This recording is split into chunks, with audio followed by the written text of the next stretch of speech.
Bismillahirrahmanirrahim. Assalamualaikum warahmatullahi wabarakatuh. Alhamdulillahirabbil alamin wassalatu wassalamu ala asyrafil anbiya'i wal mursalin wa ala alihi wa ashabihi wa man tabi'ahum bi ihsanin ila yaumiddin. Teman-teman yang dirahmati Allah, semoga senantiasa dalam keadaan sehat dan semoga Allah menerima ibadah-ibadah kita di bulan Ramadan ini.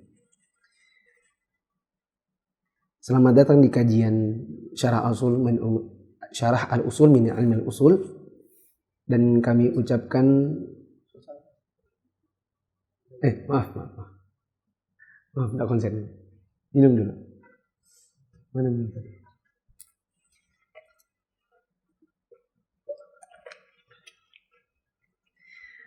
Ahlan wa sahlan wa marhaban bikum di Syarah Al-Usul At-Thalatha karya Syekh Shalih bin Fauzan Al-Fauzan.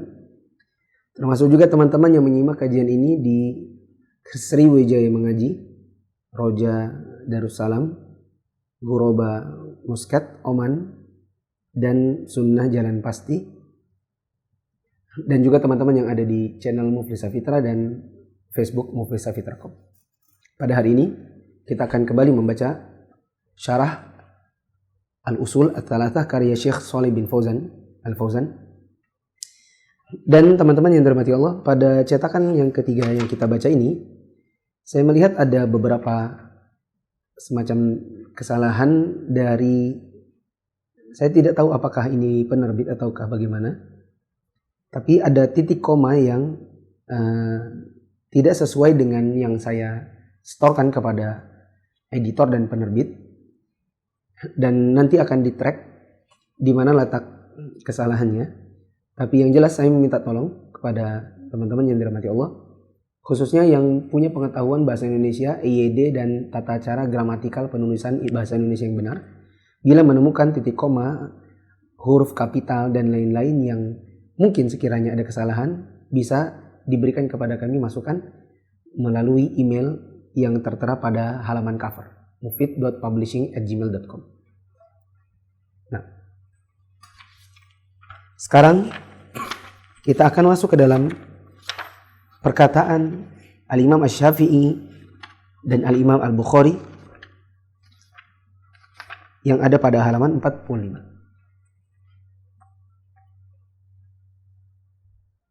Silakan. Perkataan Asy-Syafi'i dan Al-Bukhari. Qala Asy-Syafi'i rahimahullahu ta'ala, "Law ma'anzalallahu hujjatan 'ala khalqihi illa hadhihi surah lakafathum." Wa qala Al-Bukhari rahimahullahu ta'ala, "Babul ilmu qabla al-qawli wal 'amali, wad dalilu qawluhu ta'ala, fa'lam annahu la ilaha illallah wastaghfir li dhanbik." Fabada'a bil ilmi qabla al-qawli wal 'amali. Imam Syafi'i rahimahullah berkata, seandainya Allah tidak menurunkan hujjah kepada makhluknya kecuali surat ini saja, maka itu sudah cukup atas mereka. Imam Al-Bukhari rahimahullah membuat bab berilmu terlebih dahulu sebelum berkata dan berbuat. Dalilnya adalah firman Allah Ta'ala dalam surat Muhammad yang artinya, maka ketahuilah bahwa sesungguhnya tidak ada Tuhan atau sesembahan yang berhak disembah selain Allah, dan mohonlah ampunan bagi dosamu. Allah memulai ayat ini dengan ilmu terlebih dahulu sebelum perkataan dan perbuatan. Syarah Syekh Shalih bin Fauzan. 1. Asy-Syafi'i adalah Muhammad bin Idris. Asy-Syafi'i adalah nisbat kepada kakek keempatnya, yaitu Syafi'. Beliau keturunan suku Quraisy dari jalur keturunan Al-Muttalib.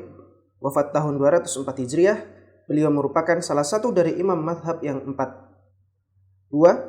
Maksud perkataan Asy-Syafi'i di atas adalah bahwa surat Al-Asr ini secara global sudah menjelaskan hal-hal yang merupakan sebab seorang hamba masuk surga, yaitu ilmu, amal, dakwah, dan sabar. Dengan demikian, tak seorang pun dari manusia di hari kiamat nanti berdalih tidak tahu apa saja sebab-sebab masuk surga, sehingga mereka akhirnya melakukan penyebab masuk neraka. Jadi, Imam Asy-Syafi'i tidak bermaksud mengatakan bahwa surat ini saja sudah cukup bagi manusia dan tidak perlu surat lain. Yang ketiga, Al-Bukhari Kita ingat di pertemuan yang kemarin bahwa supaya hidup ini bermanfaat, waktu kita berharga, dan hidup kita tidak sia-sia, maka kita harus punya 4 hal. Belajar ilmu, mengamalkannya, mendakwahkannya, Dan yang keempat apa? Bersabar saat menuntut ilmu, mengamalkan dan mendakwahkan. Dan surat Al-Asr adalah landasan dari keempat hal tersebut.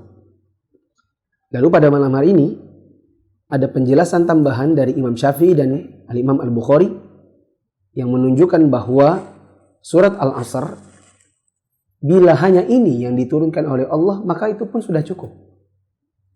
Tapi bukanlah berarti Imam Syafi'i mengatakan surat yang lain itu tidak bermanfaat.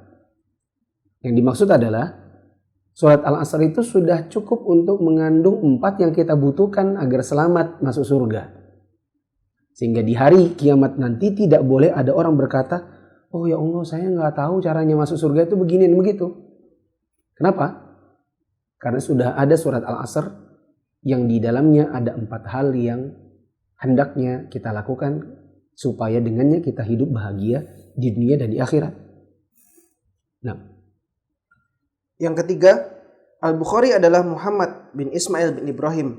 Al-Bukhari adalah nisbat kepada Bukhara, salah satu daerah timur. Beliau merupakan imam para ahli hadis dengan hafalan yang sangat kuat. Beliau pemilik kitab As-Sahih, sebuah kitab yang dikatakan kitab paling sahih setelah Al-Quran. 4. Amal tidak bermanfaat jika tidak dibangun di atas ilmu, karena amal yang dibangun di atas kejahilan justru akan menyesatkan dan menjadi penyesalan di hari kiamat. Ini sebagaimana yang dikatakan Imam Al-Bukhari, berilmu terlebih dahulu sebelum berkata dan berbuat. Dalilnya adalah firman Allah dalam surat Muhammad, yang artinya maka ketahuilah bahwa sesungguhnya tidak ada Tuhan atau sesembahan yang berhak disembah selain Allah, dan mohonlah ampunan bagi dosamu. Dalam ayat yang dibawakan di atas, kalimat fa'lam yang artinya maka ketahuilah lebih didahulukan daripada wastaghfir yang artinya mohonlah ampunan. Allah Ta'ala memulai dengan ilmu terlebih dahulu sebelum amal perbuatan. Ada tambahan faedah. Sebelum berkata dan berbuat, seseorang itu harus belajar. Itulah kenapa kita belajar dulu baru beramal. Dan amal itu baru akan benar bila didasari dengan ilmu. Kebanyakan orang kalau hanya sekedar semangat beramal tapi tidak ditunjukkan dengan ilmu, maka jadinya salah-salah. Kita sempat dihebohkan di negeri ini oleh perkataan sebagian orang, cuman makhluk kecil aja takut. Takut itu sama Allah. Tidak perlu takut sama makhluk kecil virus corona. Nanti kalau corona datang ke Indonesia kita lawan, kita datangi tempatnya. Ini yang bicara seperti ini kebanyakan adalah orang yang punya semangat amal tapi tidak punya semangat ilmu. Mengkaji betul-betul dengan ilmu sebagaimana diajarkan para ulama. Akhirnya yang timbul apa? Mudarat bagi banyak orang, mudarat bagi diri sendiri, mudarat bagi keluarganya. Ini karena sekedar semangat amal tapi tidak ada ilmu. Kalau kita tanya sama mereka, kenapa Anda takut hanya sama Allah lalu tidak takut sama corona? Dia bilang, ya kita tawakal sama Allah. Yang menciptakan corona Allah. Ngapain kita takut sama ciptaannya? Nah, maka kita katakan sama dia, coba kamu duduk di jalan raya, ada truk di situ jalan laju-laju, kamu udah bisa pergi. Ya. Kira-kira kamu ditabraknya atau enggak bagaimana? Ya. Itu kan makhluk Allah juga. Jangan pindah dari situ. Yang mengemudikan truknya itu manusia biasa. Kamu jangan takut sama manusia. Takutnya hanya sama Allah.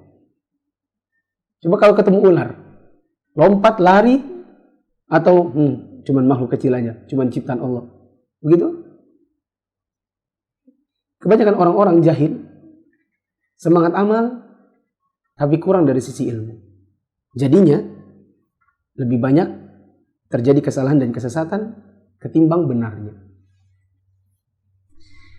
Baik, pada malam yang kemarin saya bilang, ada bagian di buku usul salasah ini, pertama muqaddimah, risalah 1, 2, 3, lalu risalah 4 merupakan risalah inti dan risalah tambahan. Kita sudah lewati 2, muqaddimah dan risalah 1. Sekarang kita akan masuk dalam risalah 2. Di halaman 48, 3 hal yang setiap muslim wajib mempelajari dan mengamalkannya. Nah, risalah kedua, Tiga hal yang setiap muslim wajib mempelajari dan mengamalkannya. Pertama, Allah menciptakan, memberi rizki, dan tidak membiarkan kita sia-sia. I'lam rahimakallah, annahu yajibu ala kulli muslimin wa muslimah ta'allumu hadhihi thalathi masailah wal amalu bihinna. Ketahuilah, semoga Allah merahmatimu, bahwa wajib pula atas setiap muslim dan muslimah untuk mempelajari dan mengamalkan tiga hal berikut. Al-ula, anallaha khalaqana wa razaqana wa lam yatrukna hamalan bal arsala ilaina rasulan faman ata'ahu dakhalal jannah wa man asahu dakhalan nar. Pertama, bahwa Allah telah menciptakan dan memberikan rizki kepada kita. Dia tidak membiarkan kita begitu saja dengan sia-sia. Akan tetapi, Dia mengutus seorang Rasul pada kita. Barang siapa menaati Rasul itu, maka dia akan masuk surga. Dan sebaliknya, barang siapa mendurhakainya, maka dia akan masuk neraka. Wad dalilu qauluhu ta'ala. Dalilnya adalah firman Allah Ta'ala, Inna arsalna ilaikum rasulan syahidan alaikum, kama arsalna ila fir'auna rasula. Fa'asa fir'aunur rasula fa'akhadnahu akhdan wabilan. Sesungguhnya kami telah mengutus kepada kalian seorang rasul yang menjadi saksi terhadap kalian, sebagaimana kami telah mengutus dahulu seorang rasul kepada Fir'aun. Akan tetapi Fir'aun mendurhakai rasul itu, lalu kami siksa dia dengan siksaan yang berat. Quran Surat Al-Muzammil ayat 73. Globalnya, risalah kedua ini berisi tiga hal yang setiap muslim juga wajib mempelajari dan mengamalkannya. Tiga hal ini, yang pertama, bahwa Allah menciptakan dan memberi rezeki kepada kita dan tidak membiarkan kita sia-sia. Korelasinya begini. Ini kita, Allah ciptakan. Setelah diciptakan, bukan dibiarin begitu saja. Dikasih rezeki. Kasih makan, kasih minum, kasih uang, dikasih rumah, dan lain-lain. Setelah diberi rezeki, nah pertanyaannya, buat apa? Jawabannya, buat ibadah. Kita tidak diciptakan oleh Allah kecuali untuk beribadah. Nah sekarang kalau kita mau ibadah, ibadahnya bagaimana? Jawabannya, ibadahnya dicontohkan oleh seseorang yang Allah utus buat jadi model di depan kita. Saya sering pakai analogi ini meskipun analoginya kurang pas pada sebagian sisi. Ada kantor PNS, depan Pemkot lah gitu. Hari Senin kah, hari Jumat kah, diadakan senam. Atau waktu sekolah deh, waktu sekolah. Waktu sekolah, kita disuruh keluar dari kelas hari Jumat. Datang ke sekolah pakai baju olahraga. Gitu kan? Habis itu pemanasan dulu. Lalu senam. SKJ 96. Ya. Atau Sajojo. Jadul ya. Kata gurunya, ayo anak-anak senam. Sajojo. Kayak apa Pak caranya? Kalau cuma disuruh senam tapi nggak dikasih contoh, mana orang tahu? Ya. Maka dikasih contoh, gurunya belajar dulu di forum para guru olahraga, diajarkan di kalangan mereka, baru gurunya ini ngajarin anak muridnya di sekolah. Jadi contoh. Nah anak muridnya nggak ngarang sendiri gerakannya, ikuti guru olahraganya. Nah kita ini disuruh oleh Allah untuk beribadah. Nah, cara ibadahnya gimana? Nggak tahu. Kalau kita disuruh mengarang sendiri. Maka disuruhlah seorang nabi, seorang rasul untuk mengajarkan kepada kita jadi model. Untuk kita tinggal mencontoh apa yang Allah ajarkan kepadanya untuk disampaikan kepada kita. Ini korelasi judul yang pertama. Allah ciptakan kita. Allah beri rezeki kepada kita. Kita tidak dibiarkan sia-sia, kita disuruh beribadah, dan supaya mudah beribadah, diutuslah seorang Rasul.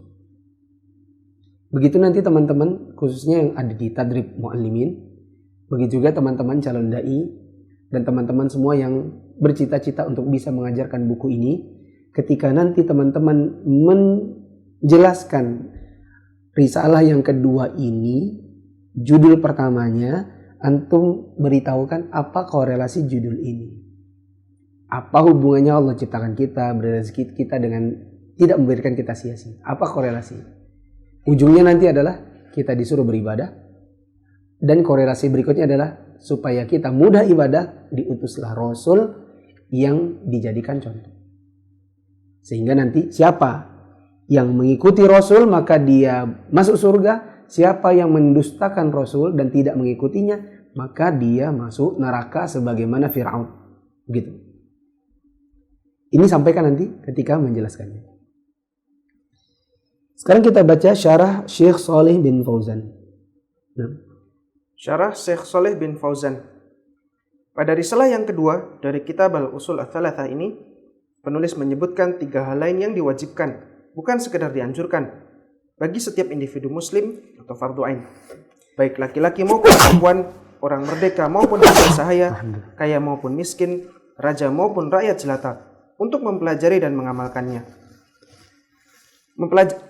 Saya kasih reminder, bila teman-teman saat membaca buku ini ada menemukan di ujung poin ada halaman dalam kurung.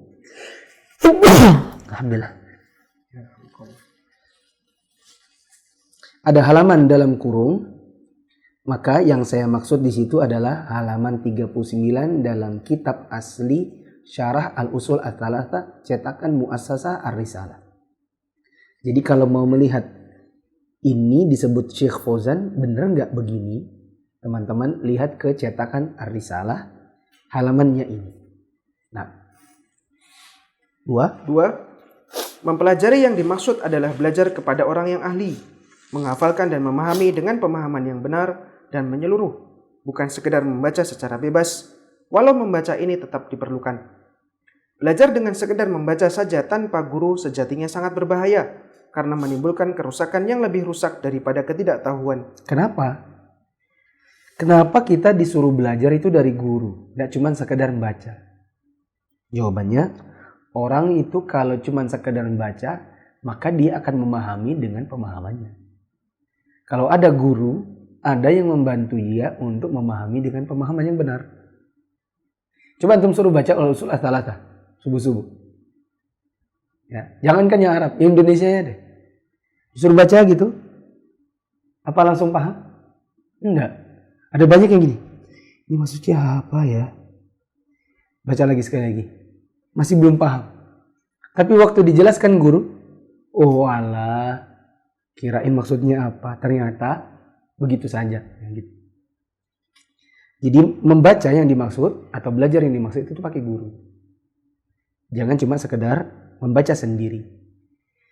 Orang yang membaca sendiri tanpa bantuan guru secara bebas, dia pahami dengan pemahamannya, maka kerusakannya lebih besar daripada manfaat ilmu. Kenapa demikian? Orang yang tidak tahu akan menyadari ketidaktahuannya dan membatasi diri pada kapasitas ilmunya. Sedangkan orang yang merasa dirinya berilmu dari hasil membaca bisa salah memahami hukum tanpa menyadari kesalahannya, sehingga menghalalkan yang Allah haramkan dan mengharamkan yang Allah halalkan. Ini alasannya. Orang kalau bodoh dan tahu dia bodoh, dia cari guru, maka dia akan belajar dan akhirnya menyandarkan ilmu pada gurunya. Orang yang cuma baca lalu merasa pintar, maka nanti dia akan menyandarkan ilmu pada dirinya. Ya, sementara belum tentu hasil bacanya adalah benar. Akhirnya yang terjadi belakangan apa? Yang haram dihalalkannya, yang halal diharamkannya. Kok bisa begitu? Karena salah paham. Kenapa salah paham? Cuman baca tapi tidak punya guru. Nah, tadi subuh antum belajar apa? Hukum taklifiyah. Ada halal, haram, wajib dan lain-lain. Nah, di sini kata haram, halal. Coba antum belajar buku akidah. Tadi subuh antum belajar ushul fikih. Ada kata haram, ada kata halal, ada kata hukum. Ini memahami kalimat di sini akan jauh lebih detail, lebih komprehensif, lebih dalam ketimbang orang yang tidak pernah belajar ushul fikih. Ya atau tidak? Nah, jadi mempelajari kitab ushul fikih, mempelajari ilmu bahasa Arab misalnya, itu akan membuat kita saat membaca sebuah buku agama, membacanya dengan pemahaman yang jauh lebih mendetail daripada orang yang tidak pernah belajar sama sekali. Lanjut. Akhirnya dia berbicara tentang agama Allah tanpa dilandasi ilmu. Karena itu, belajar tidak boleh hanya dengan sekedar membaca buku secara mandiri tanpa guru. Kitab atau buku adalah media mencari ilmu. Akan tetapi, hakikat ilmu itu didapatkan dengan belajar kepada ahlinya. Bukan juga berarti baca buku itu tidak boleh ya. Baca buku, banyak buku yang bisa dibaca meskipun tidak ada gurunya. Seperti misalnya buku kisah-kisah sahih. Ya. Itu kita bisa baca meskipun belum ada gurunya. Tapi jangan istinbat hukum dari situ. Karena itu cuma kisah. Ya, kisah belum tentu mengandung sebuah hukum. Kita harus bertanya kepada para ulama. Ya. Maka boleh baca buku bila buku itu memang buku yang kita diperbolehkan untuk membacanya secara bebas. Tapi membaca buku-buku yang penting seperti buku akidah, apalagi buku fikih, itu sangat butuh guru. 3. Penulis menyebutkan hal pertama yang harus dipelajari dan diamalkan adalah bahwa Allah telah menciptakan dan memberikan rizki kepada kita. Dia tidak membiarkan kita begitu saja dengan sia-sia. Akan tetapi, dia mengutus seorang Rasul pada kita. Barang siapa menaati Rasul itu, maka dia akan masuk surga. Dan sebaliknya, barang siapa mendurhakainya, maka dia akan masuk neraka. Ini korelasi yang ada pada judul. Allah ciptakan kita. Allah berikan kepada kita rezeki. Tidak dibiarkan kita sia-sia. Disuruhnya kita untuk beribadah. Dan supaya mudah beribadah, ada Rasul yang dijadikan model. Siapa yang menaati Rasul, maka dia punya kesempatan masuk surga. Dan siapa yang mendurhakai Rasul, tempatnya di neraka. 4. Allah menciptakan kita. Artinya, mengadakan kita yang sebelumnya tidak ada.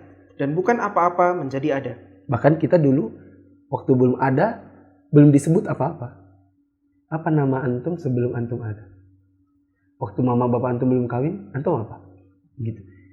Kita kemudian diadakan oleh Allah menjadi nama kita. Fulan. Firman Allah Ta'ala, hal ata 'alal insani hinun minad dahri lam yakun syai'an madhkura. Bukankah telah datang atas manusia satu waktu dari masa, sedang dia ketika itu belum merupakan sesuatu yang dapat disebut. Allah memberikan rezeki berupa makanan, minuman, pakaian, tempat tinggal, kendaraan, dan semua yang menunjang kemaslahatan hidup kita, agar kita menggunakan rezeki itu untuk beribadah kepada Allah. 5. Allah menciptakan dan memberikan rezeki kepada kita bukan sia-sia tanpa tujuan. Justru di balik itu ada hikmah yang agung, yaitu agar kita beribadah kepadanya. Allah tidak menjadikan kita seperti hewan ternak yang diciptakan tanpa pembebanan syariat, tanpa perintah, dan tanpa larangan apapun atas mereka. Dia juga tidak menciptakan kita untuk sekedar hidup di dunia, makan, minum, istirahat, seakan-akan tidak ada apapun setelah kehidupan dunia itu berakhir. Justru hidup di dunia itu dijadikan sebagai ladang beramal salih dan mencari pahala yang akan menjadi bekal bagi kita di kehidupan akhirat. 6. Allah Ta'ala menciptakan dan memberikan kita rizki agar kita beribadah kepadanya. Namun, kita tidak akan bisa beribadah sesuai dengan kehendak dan cara sendiri. Kayak orang tadi, di sekolah, kita disuruh senam, ngarang sendiri, bingung.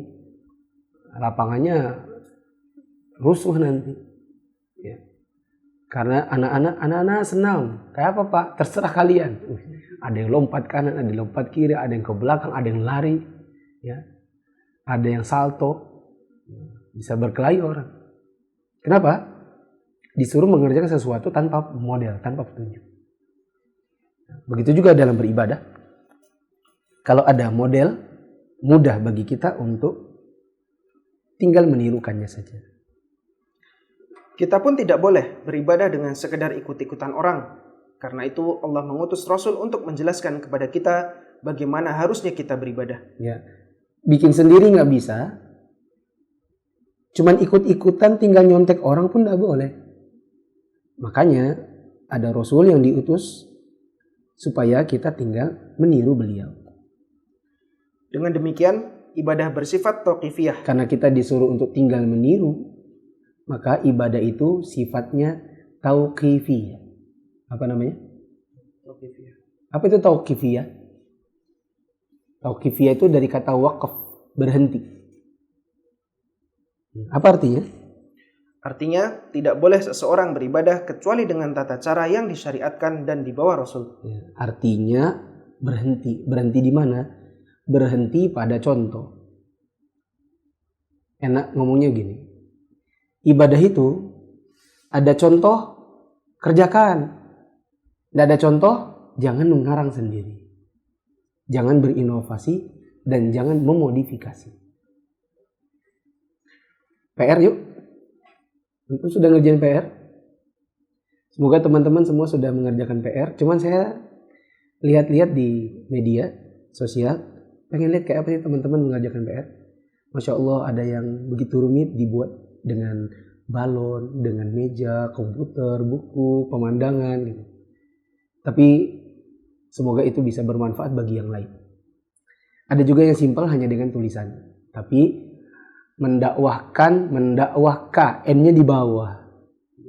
Bu, kalau sudah bikin diperiksa lagi. Ya, teratur belum? Ya, masa huruf mendakwahkan, N-nya di bawah? Gimana tuh bacanya? Ya. Dinaikin ke atas, dibagusin, baru kemudian diposting. Supaya kita dalam berdakwah itu tidak sembrono. Teman-teman yang dirahmati Allah, saat saya berikan PR kepada antum, itu bukan untuk sekedar dapat sertifikat. Meskipun saya tentu akan bertanya, ada sekian tugas yang kami berikan, apakah antum mengerjakan semua? Bila mengerjakan semua, baru kita kasih sertifikat. Memang bukan itu tujuan aslinya. Ya, yang saya inginkan adalah ketika teman-teman berusaha untuk menulis, atau berusaha untuk mengedit sebuah gambar lalu diberi tulisan, lalu teman-teman menyebarkannya dari status WA, Instagram, Facebook, itu sejatinya teman-teman sedang berlatih berdakwah. Dan melatih diri dalam berdakwah itu tidak bisa hanya sekedar pokoknya jalankan dah. Tidak ada strategi, tidak dilihat lagi bagaimana hasilnya, tidak dilihat lagi bagaimana prosesnya. Berdakwah itu tidak boleh sembarangan. Berdakwah itu tidak sembrono. Ya. Ada strategi, ada cara. Coba tadi saya di awal ngomong apa? Tolong ya kalau teman-teman ada yang mengetahui titik koma, huruf kapital dan lain-lain yang salah, mohon kami diberitahu. Kenapa? Sampai sedetail itu kami memikirkan ketika orang membacanya enak, membacanya nyaman sesuai dengan kaidah gramatikal penulisan bahasa Indonesia. Itu menunjukkan apa? Bahwa dalam dakwah itu tidak bisa sekedar pokoknya kerjakan. Berdakwah itu harus ada cara yang baik supaya dapatkan hasil yang baik. Nah, untuk PR-PR yang selanjutnya, saya berharap teman-teman tidak sekedar mengerjakan sebatas yang penting ngerjain. Ya, dilihat lagi, oh fontnya besarnya gini, oh indah kalau dibaca begini, oh nyaman kalau begini. Ya, itunya dilatih. Kemudian saya lihat kemarin PR-nya banyak yang cuman di story sama di status. Kalau cuma di story untuk Facebook dan Instagram, setahu saya dia hanya ada 1 kali 24 jam, betul kan? Setelah itu hilang. Sayang. Ketika teman-teman membuatnya sudah susah payah, udah bagus-bagus, cantik-cantik, banyak loh yang cantik. Astagfirullah.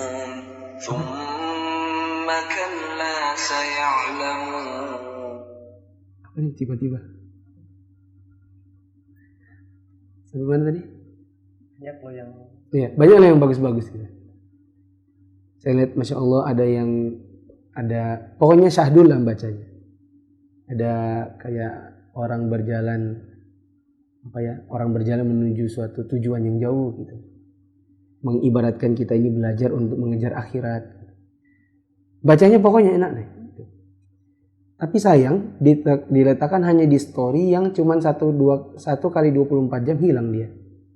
Ya. Maka nanti kalau mengerjakannya lagi, usahakan bisa jadi status. Yang status ini adalah status teman-teman ditaruh di feednya Instagram atau feednya Facebook, dan dia terus ada. Apalagi kalau di Facebook itu kan dia ada reminder tahunan kan. Apa nih? This is your status a few years ago misalnya, atau last year. Ini statusmu yang beberapa tahun yang lalu atau yang tahun kemarin. Terus antum baca lagi, Masya Allah, ini waktu itu aku bikin malam-malam susah payah. Itu adalah PR. Kemudian antum bersemangat, wah, ternasihati oleh diri sendiri lagi dari status yang dimunculkan kembali oleh Facebook. Kemudian mau share lagi. Ya, kemudian orang yang lain yang baca termotivasi, antum dapat pahala, saya juga dapat pahala. Nah, kalau bisa saat membuatnya cari di tempat-tempat dan pasang di tempat-tempat yang sekira-kiranya tempat itu akan terus langgeng. Saya pernah main ke rumah seorang ikhwan, ngisi kajian di rumahnya. Dia bilang dulu isinya tuh foto-foto keluarga. Nah, foto-foto udah diganti, semua berubah jadi meme atau meme yang isinya dakwah. Dibingkai, dikasih kayu, besarnya tuh segini, ada yang cuman segini, ada yang kotak besar. Jadi dindingnya itu penuh dengan meme dakwah. Nah, siapa tahu kalau teman-teman mau bikin, habis bikin, nanti kapan setelah dikumpulkan sekian banyak dicetak, lalu teman-teman pajang di rumah. Itu hasil dakwah antum sendiri, bikinan dan karya antum sendiri. Nah, PR untuk malam ini sampai besok. Bikin yang sama, meme atau tulisan, usahakan di feednya Instagram dan di Facebook supaya tidak hilang. Tapi setelah diposting di feed, lemparkan ke story. Di feed ataupun di story mohon tag, kalau di Facebook dan di Instagram tag saya @ustadzmuflisafitrakom atau muflisafitrakom kalau di Facebook. Supaya nanti kalau saya lihat, kalau teman-teman tag saya, nanti kan di kalau di Instagram itu love itu kan notifikasi. Nanti kan notifikasinya ada. Kayak tadi nih saya lihat ratusan story 99 plus, berarti kan lebih 100 ya, 99 plus, nggak tahu sudah berapa jumlahnya. Pas saya buka semua isinya itu yang kemarin. Apa yang kemarin itu isinya? Kita belajar, kita tahu, kita mendakwahkan, kita menguasai. Semuanya itu dengan berbagai bentuk. Nah, ketika dia muncul di saya, karena antum men-tag saya pun lempar ke story saya. Jadi nanti orang yang melihat story saya, dia akan melihat karya teman-teman. Ada ratusan gitu. Nah, kenapa? PR-nya adalah, panjang ini. PR-nya singkat saja. Ibadah itu tauqifiyah. Ada dalil, kerjakan. Tidak ada dalil, tinggalkan. Jangan memodifikasi atau berinovasi dalam ibadah. Mungkin nanti kita bisa tuliskan, atau teman-teman bisa sambil ngetik nanti taruh di komen di Facebook atau di YouTube, sehingga teman-teman yang lain bisa tinggal copy paste. Yang copy paste tentu kalau ada yang mempostingnya lalu di copy paste, tentu yang memposting yang dapat pahala. Dapat pahala bonus. Karena dia yang nuliskan dan orang tinggal meniru saja. Apa tadi bunyinya? Ibadah itu tauqifiyah. Ada dalil, kerjakan. Tidak ada dalil, tinggalkan. Jangan berinovasi, jangan memodifikasi atau mau berinovasi dalam ibadah.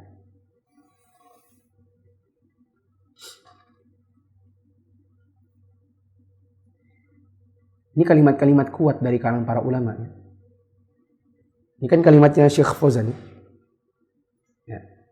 Dan para ulama yang terdahulu sebelum Syekh Shalih bin Fauzan pun banyak yang mengucapkan yang sama. Ibadah itu jangan modifikasi, jangan inovasi. Ibadah itu sudah ada contoh dari Nabi. Ada contoh, kerjakan. Tidak ada contoh, tinggalkan. Kita disuruh beribadah itu simpel aja kok. Sudah dikasih cara yang mudah, yaitu tinggal nyontek. Sering saya bilang, dan ini perkataan para ulama, yang tinggal nyontek aja banyak yang kita tidak sanggup kerjakan. Ngapain lagi kita harus memodifikasi dan inovasi sendiri.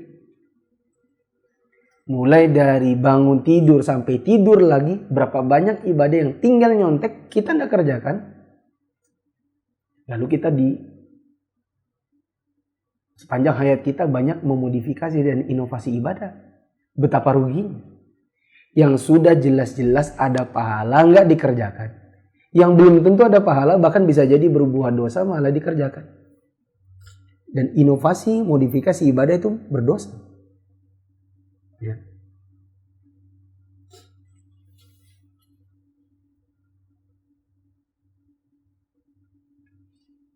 Ya. 7. Rasul yang dimaksud adalah Muhammad Sallallahu Alaihi Wasallam, penutup para nabi. Beliau melarang kita berbuat syirik, kekufuran, dan maksiat. Beliau telah menunaikan amanah yang beliau emban. Beliau menasihati, menjelaskan, dan menerangkan kepada umat.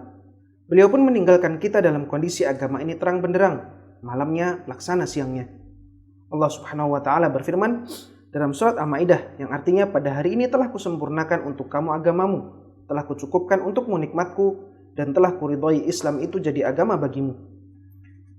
8. Barang siapa mentaati Rasul, maka dia akan masuk surga, dan barang siapa mendurhakainya, maka dia akan masuk neraka. Koreksi sedikit aja. Menaati, bukan mentaati. N ketemu T, jadinya N. Nun mati ketemu ta, ikhfa, hakiki. Tapi N ketemu T, imbuhan men ketemu T, jadinya men, tanpa T-nya. Menargetkan, bukan mentargetkan. Menulis, bukan mentulis. Maka menaati dan bukan mentaati. Ya. Ini karena pembacanya guru, maka guru harus detail dengan urusan begitu. Dalil perkataan di atas adalah firman Allah dalam surat An-Nisa yang artinya barang siapa yang menaati Rasul itu sesungguhnya ia telah menaati Allah.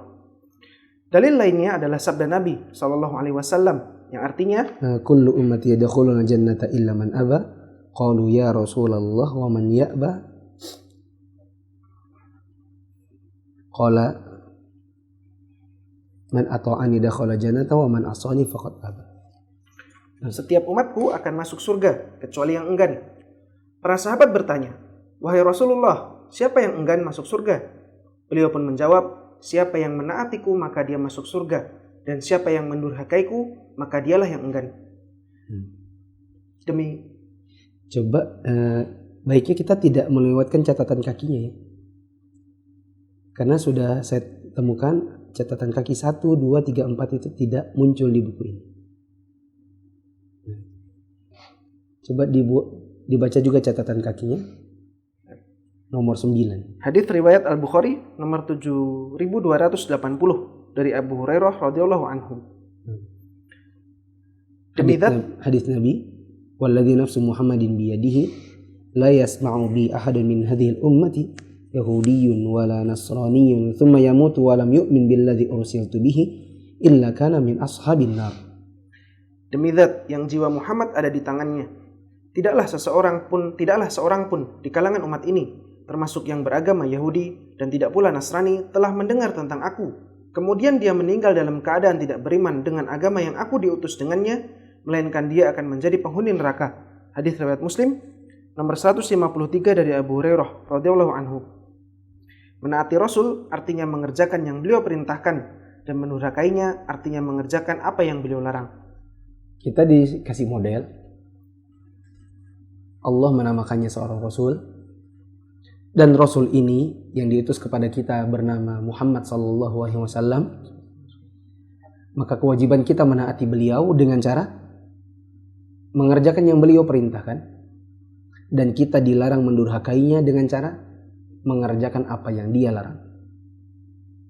Karena sejatinya yang Allah perintahkan dan Allah larang pasti akan disampaikan oleh Rasul Muhammad sallallahu alaihi wasallam. 9. Penulis membawakan firman Allah Ta'ala dalam surat Al-Muzammil ayat 15-16 sebagai dalil tentang pengutusan Rasul. Inna arsalna ilaikum rasulan syahidan alaikum kama arsalna ila fir'auna rasula fa'asa fir'aunur rasula fa'akhadnahu akhdaw wabila. Sesungguhnya kami telah mengutus kepada kalian seorang Rasul yang menjadi saksi terhadap kalian, sebagaimana kami telah mengutus dahulu seorang Rasul kepada Fir'aun. Akan tetapi Fir'aun menurhakai Rasul itu, lalu kami siksa dia dengan siksaan yang berat. Ini harus menjadi pelajaran bagi kita. Orang pintar adalah yang bisa mengambil pelajaran dari pengalaman orang. Apalagi pengalaman orang yang tidak mengenakan. Orang bilang, jangan ke situ. Saya sudah ke sana. Dan di sana banyak ularnya. Ya. Jangan tunggu ke sana dipatok ular baru kemudian, oh iya ya, ternyata memang banyak ularnya ya. Orang pintar itu mengambil pelajaran dari pengalaman orang yang sudah tidak mengenakan dirinya. Sebagaimana dulu ada orang namanya Fir'aun dan kaumnya, diutus kepada dia dan kaumnya itu seorang Rasul namanya Musa, didurhakainya, sehingga kemudian Allah menyiksa dirinya dengan menenggelamkan dia dalam lautan dan menyiksa dia di dalam alam barzakh sampai nanti dimasukkan ke dalam neraka selama-lamanya. Maka jangan jadi orang bodoh. Belajar dari Fir'aun yang pernah disiksa oleh Allah Ta'ala. Kata kalian dalam ayat tersebut maksudnya mencakup manusia dan jin. Kata menjadi saksi yang dimaksud dalam ayat di atas adalah bahwa Rasul tersebut akan menjadi saksi di sisi Allah di hari kiamat bahwa beliau telah menyampaikan wahyu dari Allah, sehingga tidak seorang pun berkata, kami tidak tahu bahwa kami ini makhluk, kami tidak tahu apa kewajiban kami tidak tahu mana yang halal dan mana yang haram, karena Rasul telah menyampaikan semuanya. Nah, di hari kiamat tidak ada lagi perkataan, nggak tahu ya Allah. Kenapa kamu tidak sholat? Oh, saya nggak tahu. Saya kira sholat itu tidak harus dikerjakan. Kenapa kamu berzina? Waduh, saya tidak tahu. Kata-kata ini tidak akan bisa diterima lagi di hari kiamat, karena sudah ada Rasul yang beliau diutus untuk menyampaikan semuanya, dan nggak ada orang, terutama kalau di Balikpapan atau di Indonesia, terutama di kota-kota besar, nggak ada orang nggak ngerti tentang Islam, nggak ada orang nggak pernah dengar nama Muhammad. Sehingga nanti kalau di hari kiamat di hari kiamat bertemu dengan Allah, ditanya atas kemungkaran-kemungkaran yang pernah dia kerjakan di dunia, nggak ada ceritanya lagi dia bilang, saya nggak tahu. 10. Dalam ayat di atas, Allah Ta'ala memberikan pelajaran kepada segenap manusia dan jin tentang sikap yang harus mereka lakukan kepada Nabi Muhammad SAW dengan mengabarkan sikap durhaka seorang Fir'aun kepada Rasul yang diutus kepadanya. Fir'aun adalah seorang raja angkuh di Mesir yang mengaku-ngaku sebagai Tuhan. Kepadanya Allah utus seorang Rasul, yaitu Nabi Musa alaihissalam. Dia menolak beriman kepada Nabi Musa dan mendurhakainya. Karena itu Allah menyiksa dia dan pengikutnya dengan siksaan yang berat. Fir'aun dan kaumnya diadab dengan 3 hukuman, sebagaimana disebutkan dalam ayat-ayat lain. Yang pertama, Allah tenggelamkan dia ke dalam lautan dalam sekejap, dalam surat Nuh. Yang kedua, disiksa di alam barzakh sampai datangnya hari kiamat, dalam surat Ghafir. Dan yang ketiga, di hari kiamat diadab dengan adab yang paling keras, dalam surat Ghafir. Pelajaran dari kisah Fir'aun di atas, barang siapa yang mendurhakai Nabi Muhammad SAW, maka disediakan adab untuk mereka yang bahkan lebih pedih daripada yang dirasakan Fir'aun dan kaumnya, karena yang mereka durhakai adalah Rasul yang paling mulia. Untuk Fir'aun 3 siksaannya. Padahal yang didurhakainya Nabi Musa. Untuk yang mendurhakainya Nabi Muhammad, siksanya lebih berat. Karena Nabi yang didurhakainya lebih utama daripada Nabi Musa. Demikian kata Syekh Shalih bin Fauzan. Ini adalah risalah yang kedua, bagian pertama. Allah ciptakan kita Allah beri rezeki kepada kita, disuruhnya kita untuk beribadah, dan supaya kita mudah beribadah, kita tinggal mencontoh saja Rasul. Sehingga tadi dihasilkanlah sebuah perkataan para ulama yang hendaknya, kalau di zaman dahulu hendaknya dicatat dengan tinta emas. Kalau zaman sekarang hendaknya dipasang jadi sebuah status, disebarkan kepada orang-orang. Ya. Apa isinya tadi? Ibadah itu tauqifiyah. Apa artinya? Ada dalil, kerjakan. Tidak ada dalil, tinggalkan. Dan jangan apa? Berinovasi, jangan pula modifikasi. Sekarang bagian yang kedua. Allah Ta'ala tidak ridho kalau dipersekutukan dengan siapapun dalam ibadah kepadanya. Bagian kedua, Allah Ta'ala tidak ridho dipersekutukan dengan seorang pun dalam ibadah kepadanya. Ats-tsaniyatu anna Allah la yarda an yushraka ma'ahu ahadun fi ibadatihi, la malakun muqarrabun wa la nabiyyun mursalun. Wad dalilu qauluhu ta'ala wa annal masajida lillahi fala tad'u ma'allahi ahada. Kedua, bahwa Allah tidak ridho jika dia dipersekutukan dengan seorang pun dalam peribadatan kepadanya, baik itu malaikat yang dekat dengannya maupun nabi yang diutus. Dalilnya adalah firman Allah Ta'ala dalam surat Al-Jin yang artinya, dan sesungguhnya masjid-masjid itu adalah kepunyaan Allah, maka janganlah kamu menyembah seorang pun di dalamnya di samping menyembah Allah. Demikian kata Syekh Muhammad bin Abdul Wahab. Sekarang kita baca syarahnya Syekh Saleh bin Fauzan. Syarah Syekh Saleh bin Fauzan. 1. Hal kedua yang harus dipelajari dan diamalkan setiap individu muslim adalah bahwa Allah tidak ridho jika dia dipersekutukan dengan seorang pun dalam peribadatan kepadanya. Artinya, suatu ibadah jika dicampuri dengan syirik, maka tidak diterima. Karena ibadah harus dikerjakan dengan ikhlas untuk Allah semata. Atau dengan kata lain, siapa yang beribadah kepada Allah Ta'ala, namun di saat yang bersamaan dia juga menyembah yang selain Allah, maka ibadahnya batal. Dalilnya adalah ayat yang berbunyi dalam surat Az-Zumar, yang artinya, dan sesungguhnya telah diwahyukan kepadamu. Wa laqad uhiya ilaika wa ilal ladzina min qablika la in asyrakta la yahbatanna 'amaluk wa la takunanna minal khasirin.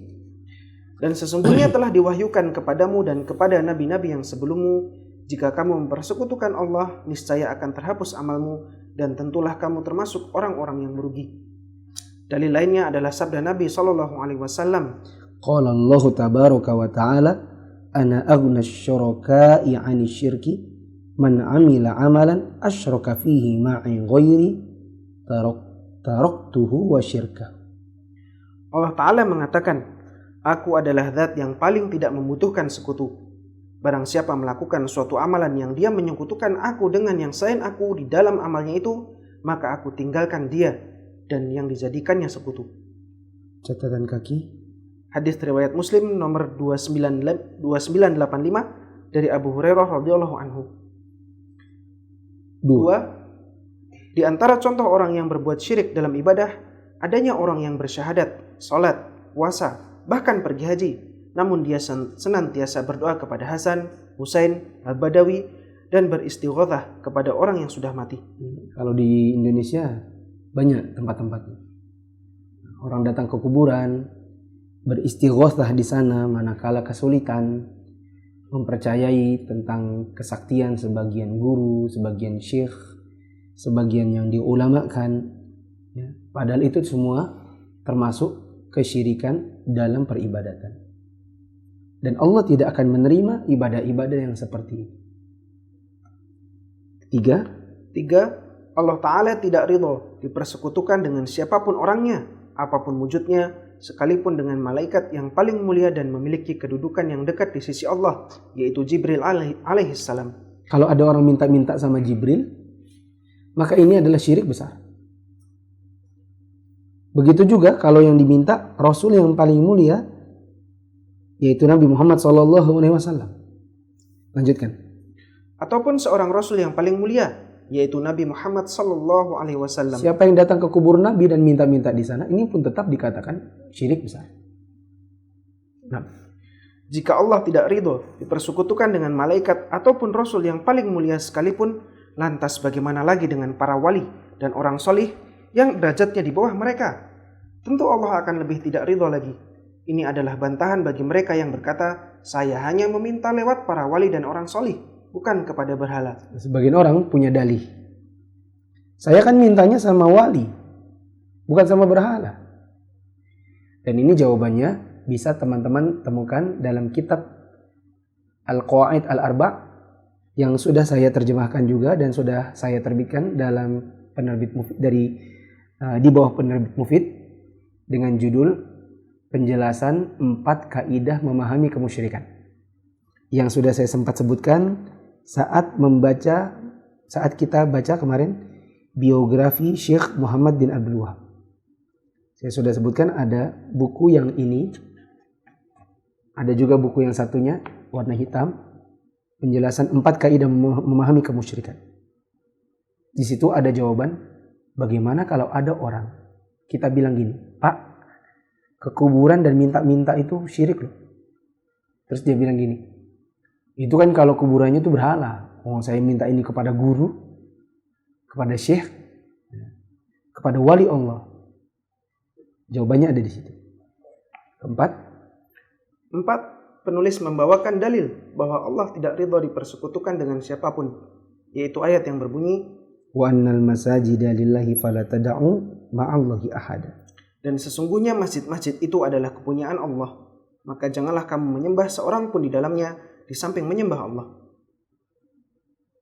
Kata al-masajid atau masjid dalam ayat tersebut adalah rumah Allah yang diadakan untuk mendirikan salat dan berzikir kepadanya. Karena itu masjid dan segala ibadah di dalamnya hanya boleh untuk Allah. Masjid harus dibersihkan dari segala macam bentuk kemusyrikan, seperti penyembahan kubur dan penguburan orang meninggal di dalamnya. Termasuk di antara sarana menuju kesyirikan adalah kalau menguburkan orang dalam masjid. Haram, tidak boleh menguburkan orang dalam masjid. Karena Nabi SAW mengatakan, la'anallahu al-yahuda wan nasara ittakhadhu qubur anbiya'ihim masajid. Allah melaknat Yahudi dan Nasrani karena mereka dahulu menjadikan kubur-kubur nabi mereka sebagai masjid. Nah. Kata ahadan atau orang pada ayat di atas dalam bahasa Arab disebut bentuk nakiroh dalam konteks penafian yang memberikan faedah makna umum. Artinya larangan syirik itu umum. Teman-teman kan belajar usul fikih nih. Nanti teman-teman akan ketemu ketika kita membaca bab am. Ya. Baca tentang masalah nas umum. Nah, apa itu umum nanti ada pembahasannya. Nanti kita akan ketemu juga dalam ini. Nakiroh dalam konteks nafi. Atau nakiratun fi siyaqin nafi. Yang mencakup umum. Nah, bagaimana ini dibahas dalam usul fikih? Nanti kalau kita sudah sampai pada babnya, insya Allah teman-teman akan paham. Begitu juga ini. Ini kalau baca ya. Dalam bahasa Arab disebut dengan bentuk nakiro dalam konteks penafian. Maksudnya? Apa maksudnya? Bingung kan kita? Itu berarti umum. Apa maksudnya? Nah, itu kalau di usul fikih nanti akan ada contoh. Saya nggak mau terangkan panjang lebar, karena nanti akan ada babnya di usul fikih. Tapi saya mau kasih contoh, tapi teman-teman mikir sendiri. Saya kasih contoh, tapi mikir sendiri. Sama atau tidak kalimat ini? Kalimat 1. Anak-anak, ibu guru tidak masuk. Dengan kalimat, anak-anak, tidak ada ibu guru yang masuk. Sama atau tidak? Beda. Bedanya gimana? Pikir sendiri. Oke?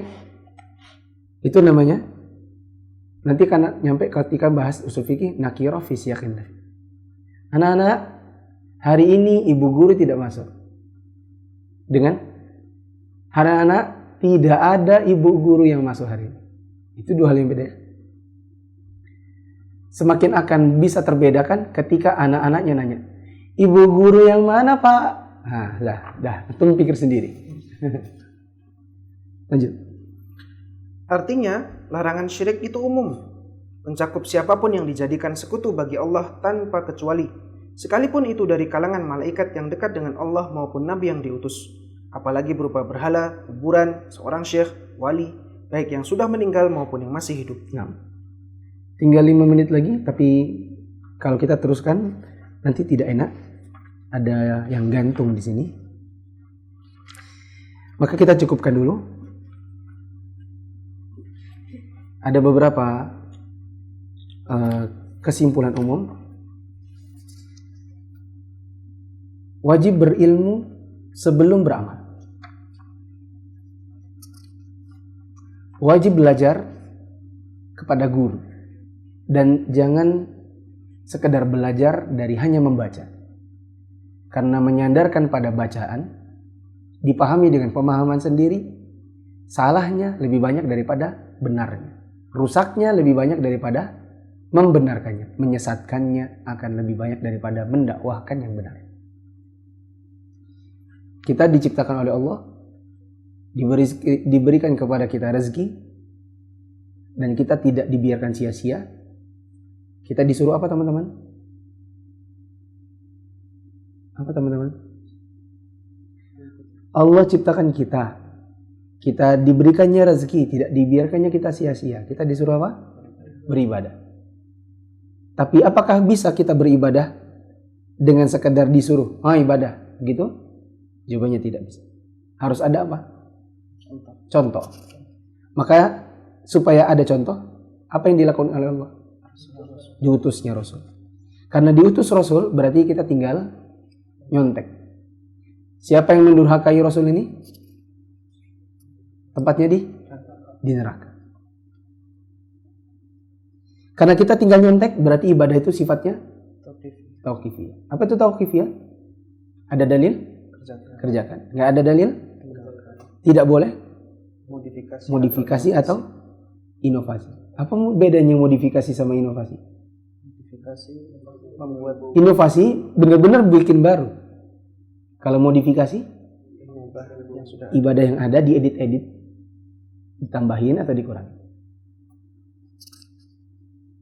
Nah, nggak boleh bikin sholat baru. Tahu nggak? Aku udah punya sholat baru loh. Oh, lo kata single. Aku udah punya sholat baru sekarang. Bentuknya mantap loh. Katanya senam Pak sholat itu. Tapi nggak boleh juga. Aku sekarang sholat maghribnya ada yang baru. Aku edit dikit. Itu modifikasi dan inovasi. Terus, siapa yang mendurhakai Nabi Muhammad, maka siksaannya lebih berat daripada Fir'aun, karena yang didurhakai Fir'aun adalah Musa, yang Nabi Muhammad lebih utama daripada dirinya. Kemudian Allah tidak akan ridho bila kita persekutukan Allah dengan sesuatu apapun, dengan seorang pun, sekalipun dengan Nabi Muhammad ataupun Jibril, yang merupakan dua makhluk paling mulia di golongannya, golongan manusia dan golongan malaikat. Siapa yang berbuat kemusyrikan, maka Allah akan masukkan dia ke dalam neraka selama-lamanya, dan akan dihapuskan seluruh amal-amal yang pernah dia kerjakan selama hidup di dunia. Wallahu a'lam bishawab. Tinggal 1 menit, tapi ada pertanyaan yang sesuai dengan babnya?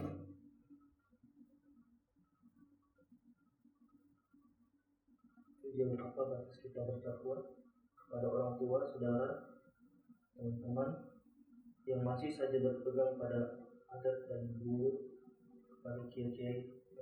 Nah, nanti panjang.